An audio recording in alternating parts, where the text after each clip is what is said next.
ನಮಸ್ಕಾರ ಸ್ನೇಹಿತರೆ, welcome to SK cooking and vlogs. ನೀವಿನ್ನೂ ನಮ್ಮ ಚಾನಲ್ಗೆ ಸಬ್ಸ್ಕ್ರೈಬ್ ಆಗಿಲ್ಲ ಅಂದರೆ ಈಗಲೇ ಸಬ್ಸ್ಕ್ರೈಬ್ ಮಾಡಿಕೊಳ್ಳಿ. ಇವತ್ತಿನ ವಿಡಿಯೋದಲ್ಲಿ ಉತ್ತರ ಕರ್ನಾಟಕದ ಸ್ಪೆಷಲ್ ಗಿರ್ಮಿಟ್ ಹೇಗೆ ಮಾಡೋದು ಅಂತ ನೋಡೋಣ. ಮೊದಲಿಗೆ ಒಂದು ಪ್ಯಾನ್ಗೆ ಎಣ್ಣೆ ಸ್ವಲ್ಪ ಜಾಸ್ತಿನೇ ಹಾಕೊಳ್ಳಿ. ನಂತರ ಸಾಸಿವೆ, ಜೀರಿಗೆ, ಅರ್ಧ ಕಪ್ ಶೇಂಗಾ ಹಾಕ್ಕೊಂಡು ಶೇಂಗಾನ ಚೆನ್ನಾಗಿ ಫ್ರೈ ಮಾಡಿ.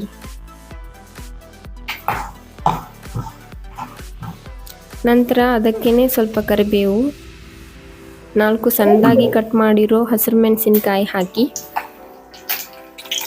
ನಂತರ ಅದಕ್ಕೆ 2 ಸಣ್ಣದಾಗಿ ಕಟ್ ಮಾಡಿರೋ ಈರುಳ್ಳಿ ಹಾಕಿ ಮಿಕ್ಸ್ ಮಾಡಿಕೊಂಡು ಈರುಳ್ಳಿ ಸಾಫ್ಟ್ ಆಗೋವರೆಗೂ ಹುರ್ಕೊಳ್ಳಿ. ನಂತರ ಅರ್ಧ ಸ್ಪೂನ್ ಅರಿಶಿನ ಹಾಕಿ ರುಚಿಗೆ ತಕ್ಕಷ್ಟು ಉಪ್ಪು ಹಾಕ್ಕೊಂಡು ಮಿಕ್ಸ್ ಮಾಡಿ. ಸ್ವಲ್ಪ ಬೆಲ್ಲ ಹಾಕಿ.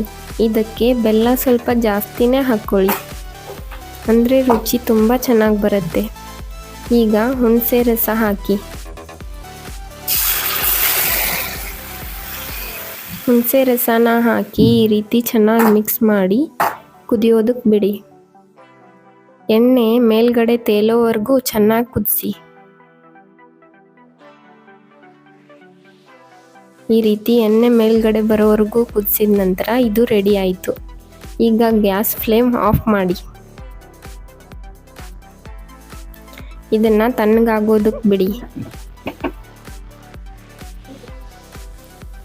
ಈಗ ಒಂದು ಮಿಕ್ಸರ್ ಜಾರ್ಗೆ 1 ಕಪ್ ಹುರಿಗಡಲೆ ಅಂದರೆ ಪುಟಾಣಿ ತಗೊಳ್ಳಿ.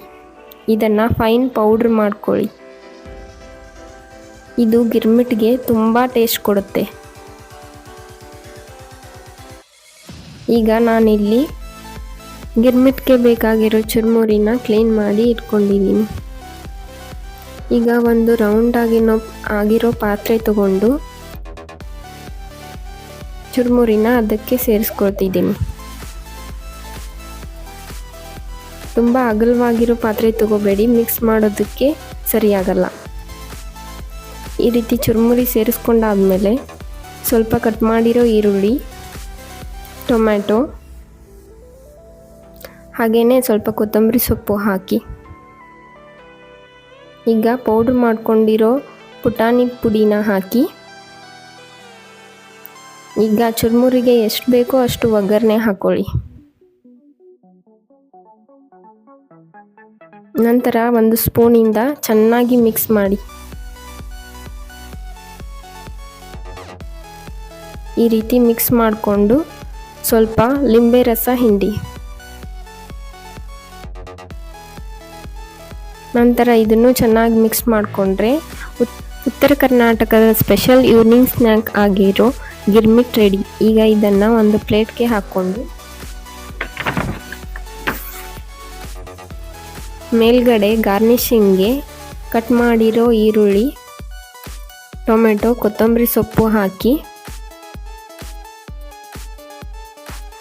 ಬೇಕಿದ್ರೆ ಇದ್ರ ಜೊತೆ ಬಿಸಿ ಬಿಸಿ ಮಿರ್ಚಿ ಮಾಡಿಕೊಂಡ್ರೆ ತುಂಬ ಟೇಸ್ಟ್ ಆಗಿರುತ್ತೆ.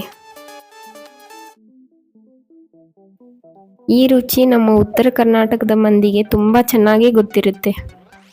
ಹಾಗೆಯೇ ಈ ರುಚಿ ಸವಿದಿರೋರು ಈ ವಿಡಿಯೋಗೆ ಒಂದು ಲೈಕ್ ಕೊಟ್ಟು ಕಮೆಂಟ್ ಹಾಕೋದನ್ನು ಮರಿಬೇಡಿ.